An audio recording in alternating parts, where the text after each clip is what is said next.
ہمارے چینل تبلیغ T V کو ضرور سبسکرائب کریں اور نئی اپڈیٹس کے لیے گھنٹی کے بٹن کو ضرور دبائیں۔ تو جب ہم کہتے ہیں نا کہ ہم زندہ قوم ہیں، ہم سے مراد پاکستانی، تو اس کا مطلب یہ ہوتا ہے کہ ہمارے اندر ایسی صلاحیتیں ہیں کہ دنیا ہمارے وجود کو مانتی ہے کہ پاکستان بھی دنیا میں کوئی ملک ہے۔ بات آ رہی ہے سمجھ میں ہے بھائی؟ دنیا مانتی ہے، دنیا کے بہت سے ممالک، بہت سی قومیں ایسی ہیں جن کا پتہ ہی نہیں کسی ہوں گی، کیونکہ ان میں کوئی الگ سے خصوصیات ہی نہیں۔ ہماری کچھ تو نیگیٹو باتیں بھی ہیں، یہ بھی ایک حقیقت ہے، لیکن بہت ساری ہم میں پازیٹیو مثبت باتیں بھی ہیں جو باقی دنیا کی کسی قوم میں نہیں ملیں گی آپ کو۔ ہم جس ریاست میں رہتے ہیں، جس ملک میں رہتے ہیں، اس ملک، یہ دیکھو کسی بھی ملک میں جو ہے نا دو چیزیں ہوتی ہیں، ایک تو وہ ملک ہوتا ہے اور ایک اس ملک کے حکمران ہوتے ہیں، ٹھیک ہے؟ سمجھ میں آ رہی ہے بات؟ تھوڑے بڑے والے بچے کہاں ہیں؟ یہ تو بہت ہی چھوٹے ہیں نا، ان کی تو سمجھ میں نہیں آئے گا بیچاروں۔ ٹین ایجز جو کہا گیا تھا، ٹین ایجز آئیں گے، تو یہ تو ٹین سے کم لگ رہے ہیں مجھے۔ ٹین والے بھی تھوڑے سے ادھر کو آ جائیں نا، یہ بچہ بیٹھا ہوا ہے، یا تو بزرگان دین ہیں یا بالکل چھوٹے چھوٹے بچے ہیں، درمیان کا طبقہ ہی نہیں چاہیے۔ صحیح ماشاء۔ تو دیکھو ہم جس ملک سے ہمارا تعلق ہے نا، جس ملک سے ہمارا تعلق ہے، اس میں ملک میں دو چیزیں ہوتی ہیں جو ملک کو چلانے والی۔ ایک تو ملک کا اپنا وجود، وہ خود کیا دے رہا ہے عوام کو، اور ایک ہوتا ہے ملک کے حکمران۔ تو ہماری جو پاکستانی قوم ہے وہ اپنے ملک سے محبت نہیں کرتی، کیوں؟ اس لیے کہ وہ اپنے حکمرانوں کو دیکھتی ہے، ریاست کو نہیں دیکھتی، اسٹیٹ کو نہیں دیکھتی۔ حکمران اچھے بھی آتے ہیں، برے بھی آتے ہیں، دیانتدار بھی ہوتے ہیں، کرپٹ بھی ہوتے ہیں۔ حکمران تو بدلتے رہتے ہیں نا، ریاست نہیں بدلتی، ملک نہیں بدلتا۔ تو ہمیں اپنے ملک سے اگر محبت کرنی ہے تو ہمیں یہ دیکھنا ہے کہ ہمیں ہمارا ملک کیا دے رہا ہے۔ سمجھ میں آ رہی ہے بات؟ تو اللہ کا شکر ہے کہ ہمیں ہمارا ملک اتنا کچھ دے رہا ہے کہ دنیا میں کسی کا ملک کسی کو شاید اتنا نہ دیتا ہو۔ ساری چیزیں ہمارا ملک ہمیں دیتا ہے۔ ہم اگر پھلوں کی بات کرتے ہیں، پھل کھاتے ہیں نا، تو ہمیں دنیا کا کوئی پھل نہیں ہے جو ٹھیلوں پہ نظر نہ آتا ہو۔ یہ ہمیں کہاں سے مل رہا ہے یہ سارے پھل؟ یہ ہماری زمین ہمیں نکال کے دے رہی ہے۔ کیلا بھی ملے گا، خربوزہ بھی ملے گا، آم بھی ملے گا، تربوز بھی ملے گا، ناشپاتی بھی ملے گی، اخروٹ بھی ملے گا، بادام بھی ملے گا، پستہ بھی ملے گا۔ اگر پھلوں کو گننا شروع کر دوں میرے 20 منٹ اسی میں پورے ہو جائیں گے، مگر پھلوں کی تعداد ختم نہیں۔ یہ کون دے رہے ہیں ہمیں؟ اللہ دے رہے ہیں، اصل تو اللہ دے رہے ہیں، لیکن ذریعہ کس کو بنا رہے ہیں؟ ہمارے ملک کی زمین کو۔ سمجھ میں آ رہی ہے بات؟ تو ظاہر ہے جب ہم اتنی ساری چیزیں کھائیں گے، جو قوم اتنے سارے پھل کھائے گی وہ مری بھی ہوگی یا زندہ ہوگی؟ زندہ اس حوالے سے ہوگی کہ اس کی صحت بھی اچھی ہوگی اور اس میں دماغی صلاحیتیں بھی اچھی ہوں گی۔ دوسری چیز، انسان کیا کھاتا ہے؟ یا تو پھل کھاتا ہے یا سبزی کھاتا ہے، اور تیسری چیز کیا کھاتا ہے؟ ذرا آپ لوگ بھی بتائیں۔ گٹکا، پان، بتاؤ بھائی تیسری چیز کیا کھائی جاتی ہے؟ گوشت کھایا جاتا ہے نا، گوشت سب سے زیادہ کیا کھایا جاتا ہے بھائی؟ گوشت۔ گوشت میں 4 قسم کے جانور ایسے ہیں جو پوری دنیا میں سب سے زیادہ جن کے گوشت کو مرغوب سمجھا جاتا ہے، کھائیں نہ کھائیں لیکن اچھا سمجھتے ہوں۔ اونٹ کا گوشت، گائے کا گوشت، بکرے کا گوشت اور دمبے کا۔ یہ چاروں ہمارے ہاں اتنے زیادہ پائے جاتے ہیں، بقرعید میں آپ دیکھ لو کتنا مال کٹتا ہے، اس کے باوجود پورے سال قصائیوں کی دکانوں پہ لٹکا ہوا نظر آتا ہے. اتنا لٹکا ہوا نظر آتا ہے، آدمی سوچتا ہے کہ کٹا ہوا کہاں گیا، کاٹا کس کو تھا اگر اتنا لٹکانے کے لیے بھی تھا. اور ان میں زیادہ تر مال جو جانور پیدا ہوتا ہے وہ ہمارے ہی اپنے ملک میں پیدا ہوتا ہے. اور ہمارے ملک کا جو جانور ہے نا، جانور، وہ اس کا گوشت سب سے لذیذ ہوتا ہے.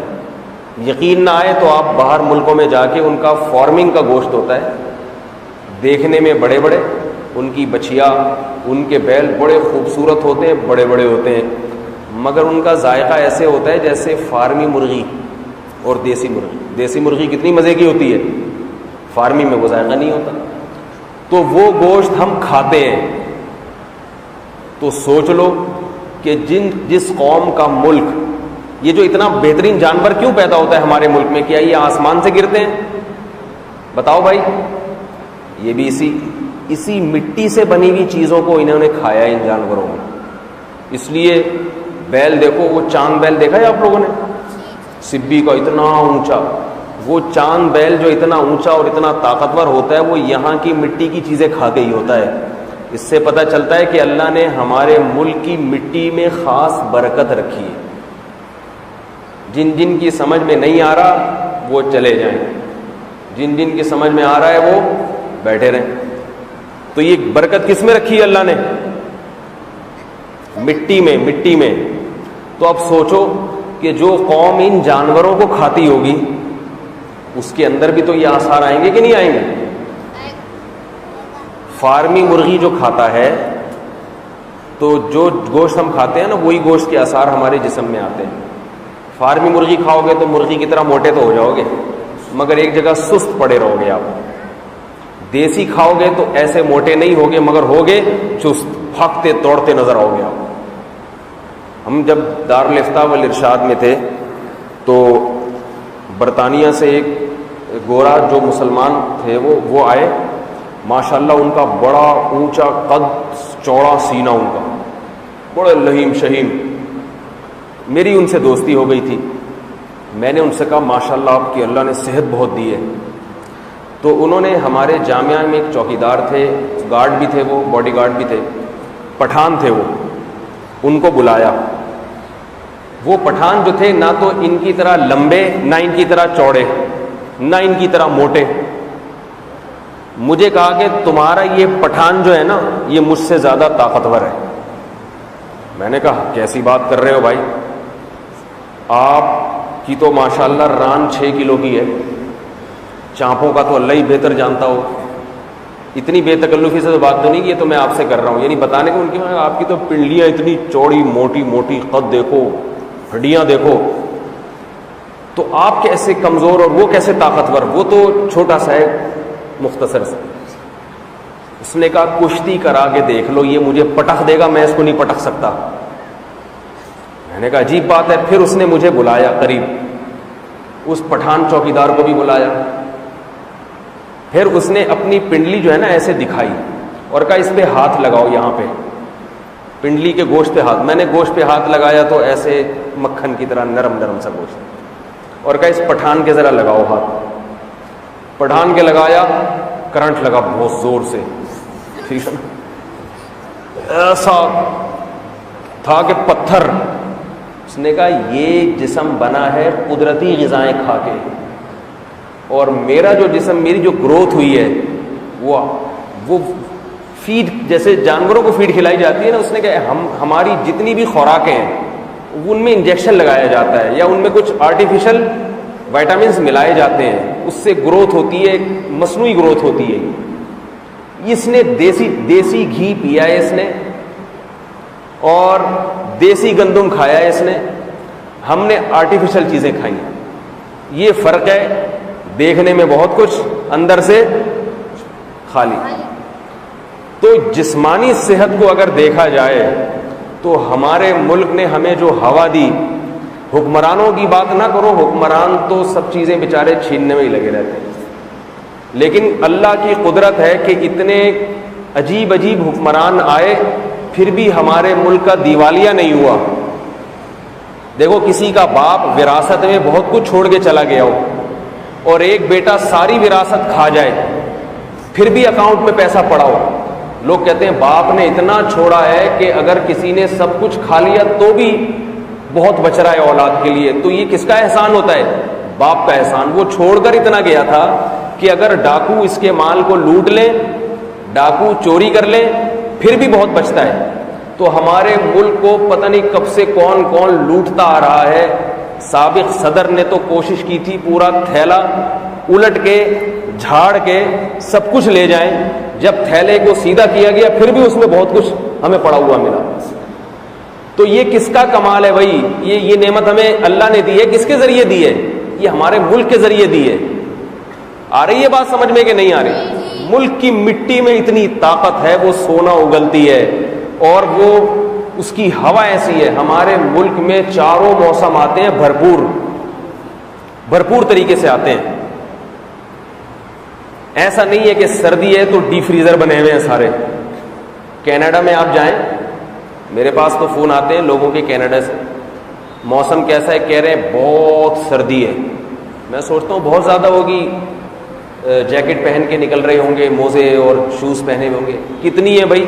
کہہ رہے ہیں کھڑکی سے اگر ہاتھ باہر نکالیں تو ہاتھ کاٹنا پڑے گا, جم جاتا ہے ہاتھ. میں نے کہا ہمارے گھر میں ڈی فریزر ہے, اس میں آ کے بیٹھ جاؤ. کینیڈا میں جانے کی کیا ضرورت ہے بھائی؟ ہے بھائی بتاؤ, اس سے کم ٹیمپریچر ڈی فریزر کا ہوتا ہے. یہ کوئی ملک ہے بھائی؟ یہ کوئی ملک ہے؟ کسی ملک کی برائی مقصود نہیں ہے, لیکن تقابل تو کرنا پڑے گا نا. لوگ کہتے ہیں وہ اتنے اچھے, وہ خاک اچھے. ڈی فریزر میں کسی کی صحت بنے گی؟ ہر وقت ٹھٹرا رہے گا. ہیٹر لگا لگا کے تو چل رہے ہو. تمہارے ملک نے تو تمہیں ٹیمپریچر بھی نہیں دیا. ہم تو بغیر ایئر کنڈیشن کے پورا سال گزار دیتے ہیں اور بغیر کسی ہیٹر کے پورا سال گزار دیتے ہیں. موسم بھی معتدل, گرمی بھی پڑتی ہے, سردی بھی پڑتی ہے, بہار کا موسم بھی آتا ہے, خزاں کا موسم بھی آتا ہے, بارشیں ہوتی ہیں تو خاندانی بارشیں. ابھی پشاور میں 13 گھنٹے بارش ہوئی ہے. بارش سے بھی تو زمین آباد ہوتی ہے, بارشیں بھی آتی ہیں. سارے مزے ہمارے ملک میں اللہ نے ہمیں دیے. موسم بھرپور اور جغرافیائی لحاظ سے, جغرافیائی لحاظ کسے کہتے ہیں؟ دیکھو آپ کے گھر کی لوکیشن کیا ہے. آپ بہت اچھے ہیں, گھر بہت بڑا ہے آپ کا, مگر نالے کے ساتھ ہے, گندا نالا اس کے ساتھ. کیا فائدہ ایسے بنگلے کا؟ ہر وقت گندے نالے کی بدبو آئے گی کہ نہیں آئے گی؟ مچھر بھی آئیں گے, گٹر لائنیں بھی آئیں گی. تو کسی جگہ کی جو لوکیشن ہے نا کہ وہ ہے کہاں, اس کی بڑی اہمیت ہوتی ہے. پاکستان کو اللہ نے لوکیشن ایسی دی ہے, ایسی جگہ پہ بنایا ہے کہ دنیا کی بڑی بڑی تجارتیں پاکستان پر موقوف ہیں. صرف کراچی اتنا کما کے دیتا ہے نا پاکستان. کیوں؟ جس شپ نے گزرنا ہوتا ہے کراچی کو ٹچ کرتا ہوا جاتا ہے. تبھی تو کراچی کو توڑنے کی باتیں ہوتی ہیں. جو ملک دشمن عناصر ہے وہ کہتے ہیں کراچی کو الگ صوبہ بنایا جائے. کیا مطلب؟ پہلے صوبہ الگ بنے گا پھر الگ کنٹری بن جائے گا, کیونکہ اسٹیپ بائی اسٹیپ نا, تاکہ یہ پاکستان سے ہٹے اور پھر ہم اپنے قبضے میں لے کر آئیں. سونے کا نوالا. پنجاب کی زمین کی الگ حیثیت ہے. بلوچستان کو اللہ نے اتنا نوازا ہے کہ اگر بلوچستان کو کھودنا شروع کر دیں تو صرف ایک بلوچستان ہی آپ کو سعودی عرب کے مقابلے میں برابر لا کے کھڑا کر دے گا. صرف ایک بلوچستان, آپ باقی کچھ بھی نہ ہو پاکستان.